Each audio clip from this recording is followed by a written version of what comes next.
असीम सरोदे आता कोर्टात जाणार असल्याचं कळत आहे। आपण पाहतोय आताची ही मोठी आणि महत्त्वाची घडामोड म्हणावी लागेल तर निवडणूक निकालामध्ये महायुतीला घवघवीत यश मिळालेलं आहे। तब्बल 230 जागा महायुतीच्या निवडून आल्यात आणि त्यामुळे आता या निकालाविरोधात वकील असीम सरोदे हे कोर्टात जाणार असल्याचं कळत आहे।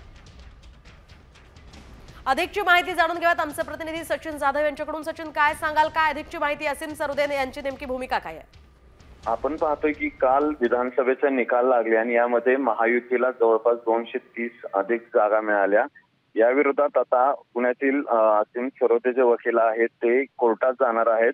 त्यांचं म्हणणं आहे की एवढ्या मोठ्या बहुमत जे आहे ते महायुतीला जाणं शक्य नाहीये, त्यामुळं हा निकाल शंकास्पद आहे। त्याच्याच विरोधात त्यांनी अनेक जे काही उमेदवार पराभूत झालेले आहेत त्यांच्या संपर्कात आहेत, ते त्यांच्याशी संपर्क करून या निकालाच्या बाबतीत आपण कोर्टात याचिका दाखल करू असे सांगितले आहे। तर दुसरीकडे त्यांचा अगदी नक्कीच या संदर्भात सचिन आपल्याकडे असीम सरोदे यांची प्रतिक्रिया आली आहे। नेमकं काय म्हणाले सरोदे आपण पाहूया।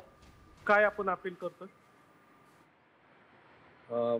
हे जे निवडणुका या झालेल्या आहेत त्या निवडणुकांचे निकाल शंकास्पद स्वरूपाचे आहेत। सामान्यातल्या सामान्य मतदारांना, नागरिकांना अशा राक्षसी बहुमताने महायुती निवडून येईल असं मुळीच वाटलं नव्हतं।